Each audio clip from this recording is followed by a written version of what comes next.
Hi and welcome to my channel. If you're new here, my name is Denise Lee. I am a Texas licensed realtor serving predominantly the El Paso and surrounding areas.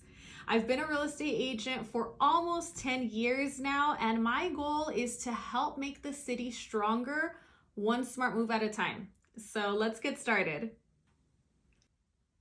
So in this video, I'm going to be speaking specifically to anyone that's trying to buy their first home in 2026. I want to help set you up for success. I want to give you some very realistic expectations. I want to just have a conversation with you as if I was a big sister or your advisor. Just to give you some real straightforward information and advice on how you are going to get the best deal on your home when you do move forward with that purchase. So I want to get started with this verse, Luke 16:10. This is the New King James Version. It says, "He who is faithful in what is least is faithful also in much. And he who is unjust in what is least is unjust also in much."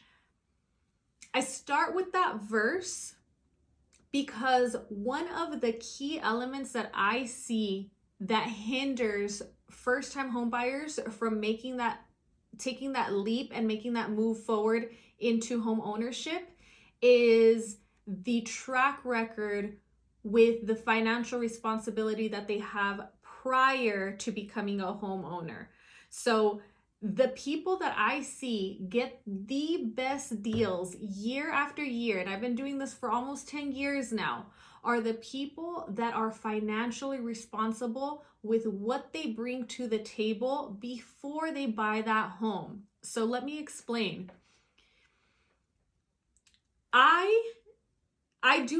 a believer, I'm a firm believer, and I'm an advocate for loans. I believe in leveraging other people's money. I came into this industry on the investment side of things. I wanted to learn how to invest in real estate. So I got in with all these wholesalers, with all these flippers. I was hearing language that I did not understand when I first started, but I came in on that end.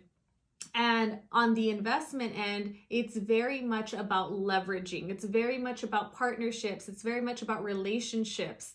And being in the industry and being a business owner now for as long as I have, again, I am an advocate for leverage in all senses, leveraging other people's money, leveraging the relationships, because I'm a firm believer that your business will only go as far as your network goes. It will only go as far as your relationships allow you to go. If you treat people like crap, that will catch up to you and your business will plateau. If you are a scam artist and you are doing people dirty, your business will not thrive. There is only so far you can go.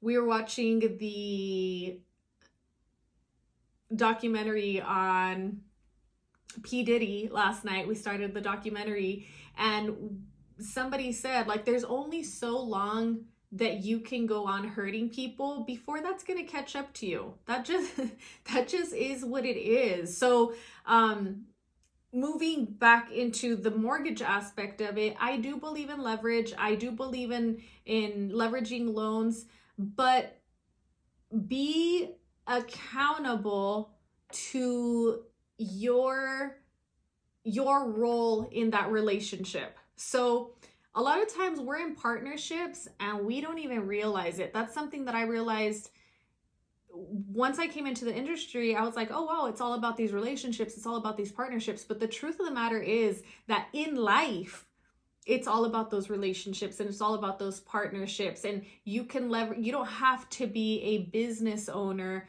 You don't have to be a real estate investor to understand the principle of the fact that your relationships do matter, your partnerships do matter, how you hold yourself accountable matters. So if you owe people money, if you owe an industry money, if you borrowed money, pay that money back. A lot of times I get first-time home buyers that there's some stuff going on with the credit, and no judgment. I've been there, I've done that. I've been financially irresponsible myself. I still have some consumer debt that I'm working on paying down and off. So don't get me wrong. It's not like we don't make mistakes, but be accountable to it. If you borrowed money, pay that money back. I get clients sometimes, again, typically first-time home buyers that want to move into the purchase of a new home or their first home. And then when I ask about credit, it's like, oh yeah, well, I owe these people money and I owe those people money and I owe those people money. Is anything in collections? Yes, it's in collections, and I'm going to try to get with credit repair, and I'm going to see if they can scrub it off. If that's a pattern that you have seen yourself fall into, if that is something that you do regularly, get loans that you either can't or don't want to pay off, and then they're going into collections, and then you're using this credit agency to try to get them to dismiss you of your responsibility, you may simply not be ready to buy a home right now. That doesn't mean that you're never going to be ready, but right now you might not be ready, because the truth of the matter is that buying a home is a huge responsibility, and it's awesome. Being a homeowner is awesome, and I recommend it to everyone. And even if you are thinking about becoming a real estate investor, you'd like to have a portfolio one day, that's how I got started. I always tell everyone, if you want to invest in real estate, the first step is buying your first home. That's how you get started. So, and I'll make another video in the future on how you can house hack and all that good stuff. But the first step is that first purchase. I would hate for any of my clients who are simply not ready to buy a home to get into that home loan, into this 30-year commitment with this large debt, and then not want to or not be able to make that payment. Because when you don't pay for a mortgage, it's not like when you don't pay for one of these personal loans or a credit card. The consequences on a mortgage are much steeper. If you don't pay for a mortgage, you could essentially go bankrupt, or worse, you could go into foreclosure. If you go into foreclosure, that really hurts your credit report, and it hurts your credit report for 7 years. For 7 years, another bank will not be willing to loan you for a mortgage. And so that's why I think this conversation is so important. If I'm speaking to you, if this is convicting your soul, just hear me out. Just hear the rest of it. Again, no judgment. I've been there and I've done that. I've made really dumb decisions with my money before. I want to set you up for success, because remember, the path to home ownership is a process. The path to becoming financially responsible is a process. And even if you were financially irresponsible yesterday, you can start today to become more responsible. So that's point number one. If you owe anybody, pay them. Whether it's a personal loan or a institutional loan, pay it. That's the first thing. The next one is live beneath your means. So some of the people that I see get the best deals on their houses are the ones that are they're just really rooted. The clients that I see that get the best deals are very rooted. You know that saying, when your eyes are bigger than your mouth or your stomach, like you see all this food and you want to eat all of it. Maybe you go to a buffet and you like just fill up all these plates, and then you're like scarfing it down, and then your stomach hurts because you just ate way too much. That's greed. That's us being greedy. Again, I've done it. but that's a greedy tendency, and you don't want to be greedy when it comes to buying a home. Know before you get started, why do you even want to become a homeowner? What's the goal with this? What's the purpose? What's your short-term goal? What's your long-term goal? Is this a city that you're rooted in and you want to be not just in that home, but in that city long term? Is this something that you're hoping will become your first rental property one day in the future? Is it would you like to, I don't know, is it something that maybe one day you're hoping to start an Airbnb or a short-term rental property business, whatever the case may be? Or maybe you're looking for something with a little more land on it because you want to be a little more self-sustainable and you want to have your own garden, or you like agriculture. Whatever the case may be, you definitely want to start with your why. Like, what's the reason? And give yourself cushion to be able to live that lifestyle. Remember, the home is only a small portion of the vision, right? So you should be able to say, hey, look, I want a home in this district because I really like this school district that my kids are going in, or that they're currently in. I want to keep them in this district. I want to grow with the district. I want them to grow with the district. Maybe my parents or my in-laws live a few minutes away or blocks away, and they're getting older. I want to be close by, or maybe they help me with the kids. Whatever the reason is, just be very, very clear about it and understand that the goal is not, again, I repeat, the goal is not for you to be financially maxed out over a home mortgage. And unfortunately, I have clients that do this all the time, because at the end of the day, it's not my job to make the decisions for you as your representative. It's my job to advise you. It's my job to lay out your options. But I have clients that are extremely stubborn, very hard-headed, and they want to max out their budget, not taking into consideration, although I may have reiterated this on multiple occasions, that becoming a homeowner is not like being a tenant.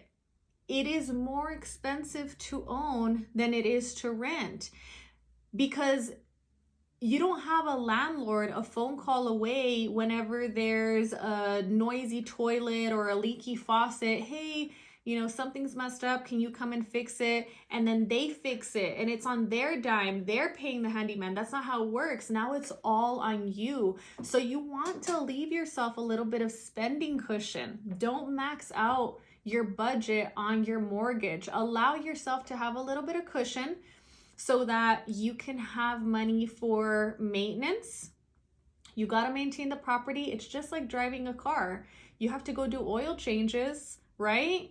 And then sometimes you have unexpected expenses, like maybe you get a nail in the tire. What do you got to do? You got to either patch the tire or you got to replace it. Otherwise, you don't have a working vehicle anymore. Same concept with the house. Things happen. There's normal wear and tear. So I have plenty of times I have buyers purchase a property, and within 2 to 3 weeks, matter of fact, the first home that I bought, did a home inspection. The garage door worked fine. It worked perfectly fine. Within a week, that garage door got jammed. It stopped working. I don't know what happened to it, but I actually ended up having to replace all of the mechanics on that garage door.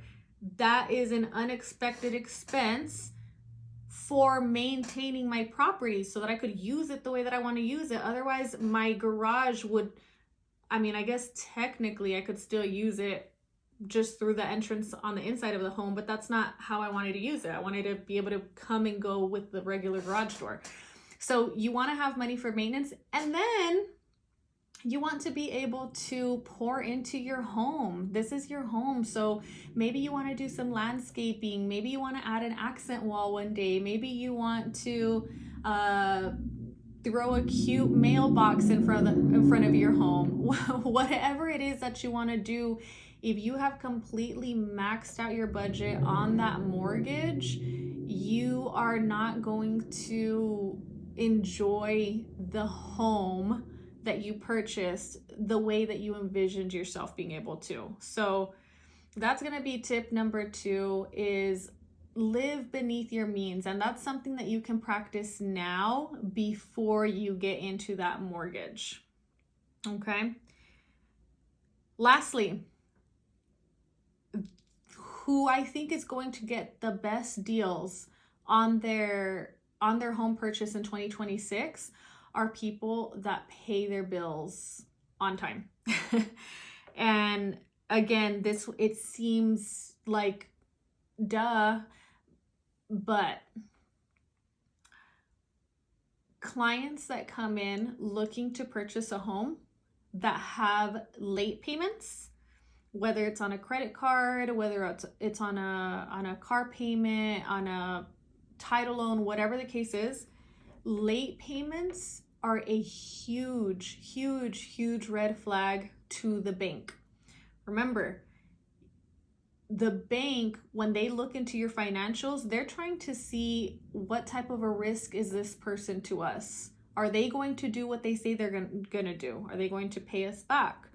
Are they going to take care of the property? If they don't pay us back, are we going to get a property that's destroyed? Whatever. They're trying to analyze their risk, right? Rightfully so. They're going to lend you $200,000, $250,000, $350,000. That's a large amount of money. And I think if you were to lend that money out to anyone, you would definitely want to do your due diligence too. So don't get caught up on complaining about, oh, well, they want to see this and they want to do that, and deep dive into, again, don't lose focus of the big picture. They're loaning you a large amount of money. So they're entitled to do their due diligence the same way that you're entitled to do your due diligence on that property that you're about to purchase. I'll probably do a whole nother video on that. But yeah, if you have late payments, it is extremely difficult for the lenders to get your loan approved. That is one of the biggest red flags on credit score.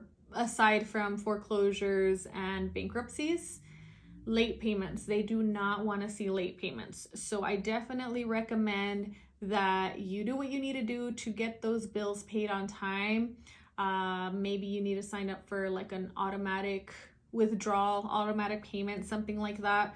But late payments are absolutely a no-go. And I know you might be wondering, like, what the heck, Denise? I thought you were going to tell me how do I get the best deal when I purchase my home in 2026? I promise this is what's going to get you the best deal.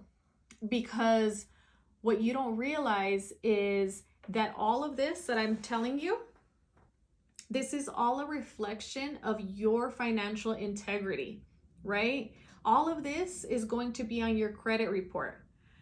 But wait, as of November 2016, Fannie Mae said that there's no minimum credit score. So why do I care about my credit score?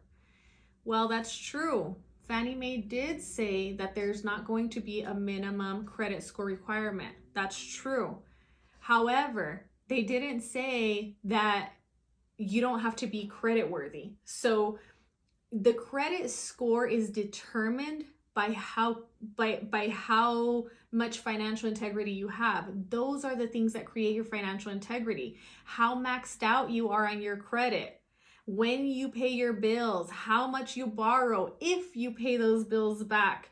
And then what all of that does is it all goes into your credit. Now your credit score is then determined for the interest rate that you are going to receive on the loan.